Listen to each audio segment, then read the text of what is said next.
오늘 마지막으로 살펴볼 부분은 이 매트릭스의 특징입니다. 이 매트릭스 안에 속한 섹터는 고정된 것이 아니라 그때그때 상황에 따라서 다른 쪽으로 편입되거나 또는 방출될 수도 있습니다. 그리고 섹터 전체는 아니더라도 특정 종목만 다른 매트릭스로 옮겨갈 수도 있습니다. 가령 고양이에 속한 섹터가 이렇게 공룡 섹터로 넘어갈 수가 있을까요? 만약 그렇게 되기 위해서는 어떤 조건이 만족이 돼야 될까요?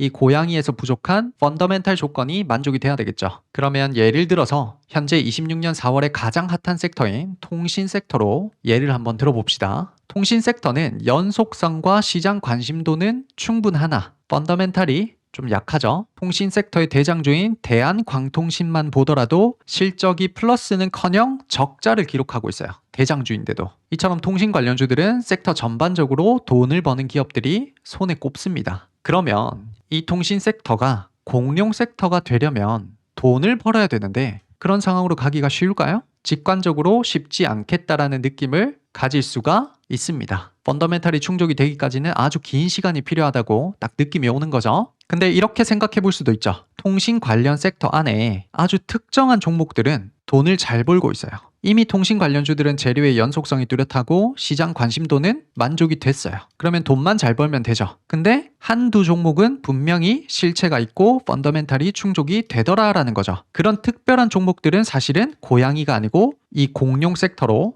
옮길 수가 있는 겁니다. 그 특별한 종목들은 우리가 따로 취급을 해서 깊게 추적을 해야 된다는 거죠. 여기까지 됐죠? 그러면 이제는 곰 섹터가 공룡 섹터로 넘어갈 수가 있을까요? 만약 그렇게 된다면 어떤 조건이 만족돼야 될까요? 예를 들어서 곰 섹터에 속하는 태양광 섹터를 한번 뜯어봅시다. 태양광은 지금 글로벌 강대국들의 에너지 보안 관련 섹터로 엮여 있습니다. 강대국들이 에너지 자립을 하기 위해서 크게 재생에너지 그리고 원전 에너지를 추진하고 있습니다. 여기서 중요한 점은 미국이 태양광에 관심이 많은데 중국 태양광 장비나 제품을 쓰지 않겠다라고 합니다. 그러면 자연스럽게 한국 태양광 기업들이 큰 수혜를 받을 수가 있는 상황이 돼버렸습니다. 그러면 하나하나씩 따져봅시다. 앞으로 강대국들이 에너지 자립을 추진할 건데 그와 관련해서 태양광 이슈가 계속 유지될 수가 있을까요? 6개월 뒤에, 1년 뒤에, 2년 뒤에까지 유지될 수 있을까요? 확률이 꽤 높죠. 그러면 연속성이 일단은 만족이 됐다라고 판단할 수가 있습니다. 다음은 펀더멘탈입니다. 한국 태양광 기업들이 수혜를 볼 수 있을까요? 그리고 현재도 태양광 사업으로 어느 정도 돈을 벌고 있는가요? 태양광은 펀더멘탈이 약한 기업들도 사실은 꽤 많지만 그에 비해서 성장세가 아주 뚜렷한 기업들도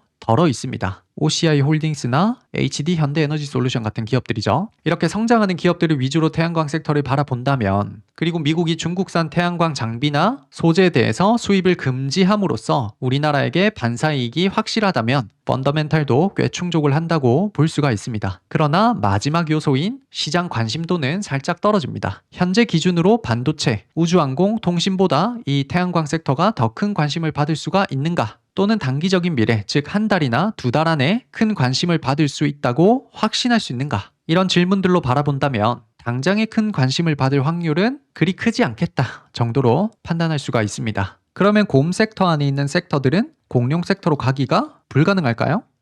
이렇게 한번 생각을 해볼 수도 있습니다. 아니 근데 결국 시간이 지나면 이 곰 섹터에 있는 애가 크게 부각받는 그 시기가 올 수도 있지 않나요? 너무나 좋은 통찰인 거죠. 연속성이 뚜렷하고 동시에 펀더멘탈도 충족되는 그런 섹터는 당장의 부각은 받지 못하더라도 시간의 흐름에 따라 시장 관심도가 올라갈 여지가 충분하다는 거죠. 결국 시간차일 뿐인 거죠. 그러면 다시 질문으로 돌아가 봅시다. 곰 섹터는 공룡 섹터로 편입될 수 있는가? 거기에 대해서 곰 섹터는 공룡 섹터에 비하면 딱 하나가 부족했죠. 바로 시장의 관심도였죠. 하지만 이것은 시간 문제일 뿐이다. 그러면 이런 면에서 본다면 곰 영역 안에 있는 섹터는 얼마든지 공룡 섹터로 편입될 수 있다라는 결론에 도달할 수가 있습니다. 최종 정리를 하자면 고양이에서 시작한 섹터는 일반적으로 곰이나 공룡으로 편입될 확률이 매우 낮은 반면에 곰에서 시작한 섹터는 공룡으로 편입될 잠재력이 매우 큽니다. 그래서 이런 것들을 다 고려를 할 때 주주총회 리서치팀은 어디에 집중할까요? 바로 곰 섹터입니다. 공룡 섹터는 사실 깊게 분석할 필요도 없습니다.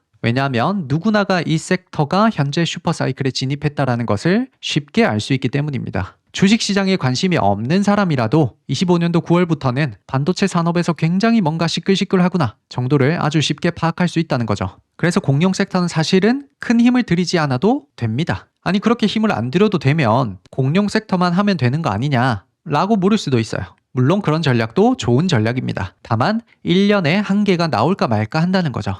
그리고 그 1년에 한 개가 나왔을 때 내가 그 섹터를 놓친다면 또 1년을 기다려야 합니다. 그런 단점이 존재하는 거죠. 그래서 결론적으로 주주총회 리서치팀은 곰 섹터에 집중을 많이 하는 편입니다. 연속성, 즉 스토리도 탄탄하고 펀더멘탈도 탄탄하지만 지금 당장에는 주목을 받지 못하는 섹터인 이 곰 섹터가 우리의 분석 대상이 되는 거죠. 이런 섹터를 미리 분석한 후에 적정한 가격에 미리 매수를 해놓고 곰 섹터가 시간의 흐름에 따라서 공룡 섹터로 편입되기를 기대하는 겁니다. 그래서 주주총회 채널에서 앞으로 제작되는 특강이 나가는 시점을 기준으로는 대부분은 곰 섹터에 속해 있을 가능성이 높습니다. 자, 그래서 오늘 강의를 정리를 한번 해보겠습니다. 우리는 주식시장의 수많은 섹터를 펀더멘탈과 시장의 관심도라는 두 축을 기준으로 공룡, 곰, 고양이, 개미 이렇게 4가지 영역으로 분류하는 방법을 배웠습니다. 우리가 여기서 얻을 수 있는 통찰은 결국 주식 투자의 성패는 남들이 다 열광할 때 뒤늦게 뛰어드는 게 아니라